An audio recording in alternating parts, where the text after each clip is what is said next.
मित्रांनो, सुस्वागतम. आज आपण संत वाणीतील धरीला पंढरीचा चोर या संत जनाबाईंच्या अभंगाचा विचार करणार आहोत. संत जनाबाई वारकरी संप्रदायातील संत कवयित्री. त्या विठ्ठलाच्या निस्सीम भक्त होत्या. आपल्या प्रत्येक कामामध्ये ती विठ्ठलाला पाहत असे. अत्यंत समर्पित भावनेने त्यांची विठ्ठल भक्ती होती. तीच भक्ती त्यांच्या अभंगात दिसून येते. भक्तीच्या बळावर तिने विठ्ठलास वश केले होते. धरीला पंढरीचा चोर या अभंगामध्ये विठ्ठलाशी प्रेमळ संवाद साधला आहे. या अभंगामध्ये भांडण जरी वरवरचे असले तरी ते लाडीक भांडण आहे, लठीके भांडण आहे. त्या भांडणातून संत जनाबाईंची विठ्ठल भक्तीचीच भावना प्रकट झाली आहे. बघूया ना तो अभंग कशा पद्धतीचा आहे आणि त्यातून नेमका विठ्ठलाशी प्रेमळ सुखसंवाद कशा पद्धतीने झाला आहे त्याचा विचार करूया. कविता अशी आहे. धरीला पंढरीचा चोर. कवयित्री संत जनाबाई. धरीला पंढरीचा चोर, गळा बांधोनिया दोर. हृदय बंदीखाना केला, आत विठ्ठल कोंडीला. शब्द केले चवाजुडी, विठ्ठल पायी घातली बेडी. सोहम शब्दाचा मारा केला, विठ्ठल काकुलती आला. जनी मने बा विठ्ठला, जीवे न सोडी मी तुला. बघा, या धरीला पंढरीचा चोर या अभंगामध्ये संत जनाबाईंनी विठ्ठलाशी प्रेमाचं भांडण केलेलं आहे आणि तो एक प्रकारे भक्तीतील प्रेमळ सुखसंवाद आहे.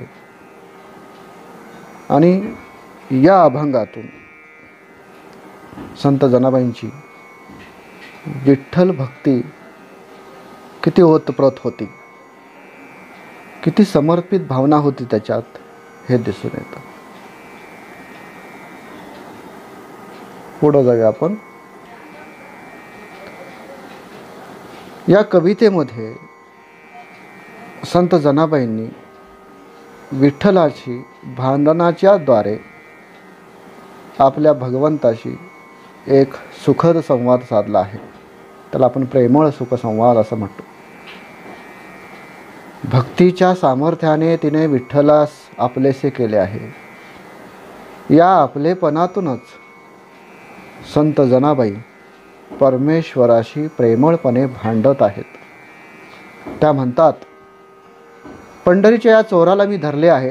तो पळून जाईल म्हणून त्याच्या गळ्यामध्ये प्रेमयुक्त भक्तीचा दोर बांधला आहे. हृदयाच्या बंदीखान्यात त्याला कैद करून ठेवले आहे. शब्दांची जुळवाजुळव करून भक्तिरूपी साखळीची बेडी त्याच्या पायात घातली आहे. सोहम शब्दाच्या माऱ्याने विठ्ठल काकुलतीला आला आहे. बा विठ्ठला, जोपर्यंत माझ्या जीवात जीव आहे तोपर्यंत मी या देह मंदिरातून तुला मुक्त करणार नाही किंवा तू मुक्त होणार नाही. म्हणजे या अभंगातून संत जनाबाईने चोर शिपाई खेळाच्या रूपकातून भक्ताचे अंतःकरण चोरणाऱ्या पंढरीच्या चोरास हृदयात कोंडून ठेवले आहे. गमतीदार लटिक्या भांडणातून भक्त आणि भगवंत यांच्यातील एकरूपता म्हणजे ऐक्य दर्शवले आहे. प्रारंभी चोर असलेला हा विठ्ठल परमात्मा होतो, हेच या अभंगाचे सामर्थ्य आहे. या अभंगातून एक भक्ती विचार प्रकट झाला आहे.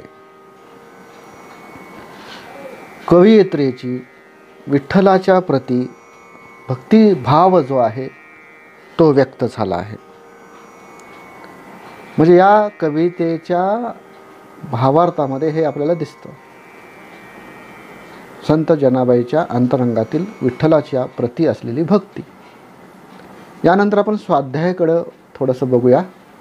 म्हणजे आपण भावार्थ बघितला, नेमकं त्या अभंगामध्ये काय सांगितले जनाबाईंनी, काय व्यक्त झाले जनाबाईच्या मनातील भावना, तेही इथं दिसून येतं आपल्याला. काही शब्द अर्थ आहेत बघा, महत्त्वाचे आहेत ते. बंदीखाना म्हणजे तुरुंग, कोंडीला म्हणजे डांबून ठेवणे, जवाजुडी म्हणजे शब्द रचनेची जुळणी, काकुलतीला येणे म्हणजे व्याकुळ होणे. सोहम या शब्दाचा अर्थ बघा, आपल्याला या ठिकाणी चौथ्या कडव्यामध्ये सोहम शब्दाचा मारा केला असं म्हटलेलं आहे जनाबाईंनी. तर सोहम म्हणजे विश्वव्यापक परमात्मा आणि मी एकच आहे. त्या ठिकाणी आपण त्याला आत्मा परमात्मा असं म्हणूया.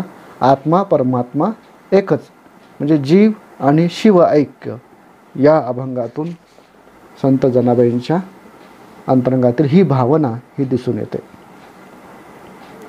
आता आकलनात्मक कृती कशी विचारली जाते बघा. त्या ठिकाणी आपण एक 6 उदाहरण अशी दिलेली आहेत. विठ्ठलास पडून जाता येऊ नये म्हणून घातलेली टिंबटिंब उत्तरील बेडी. विठ्ठलास बंदिस्त केलेले ठिकाण आपल्याला लिहायचं आहे. टिंबटिंब म्हणजे हृदय. कवितेचा रचना प्रकार ते तुम्ही लिहायचा आहे.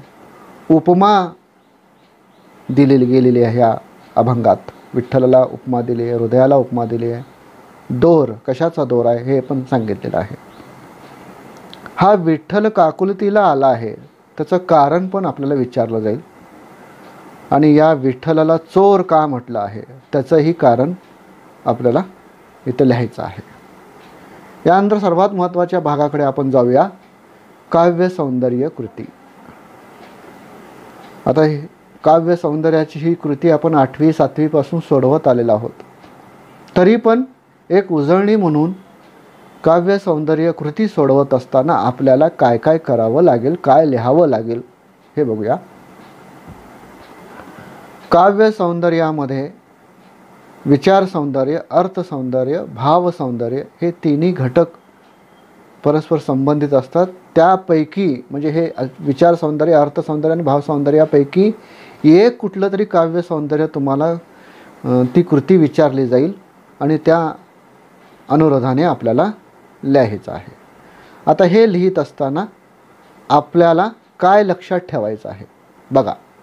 कवीची मूळ संकल्पना, कवितेमध्ये कवीची व्यक्त झालेली भावना, कवितेतून किंवा अभंगातून प्रकट झालेला विचार, त्या कवितेतील विशिष्ट शब्दरचना, अलंकार, वृत्त याचा उपयोग झाला आहे का नाही झाला आहे, कवीचा किंवा कवयित्रीचा अनुभव या सर्वांचा समावेश काव्य सौंदर्यामध्ये असतो.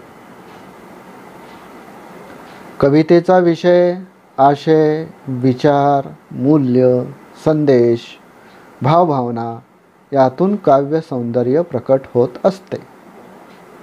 कविता आवडणे वा न आवडणे याचे समर्पक शब्दामध्ये सकारण कथन करणे म्हणजे लिहिणे, सांगणे म्हणजेच काव्य सौंदर्य होय.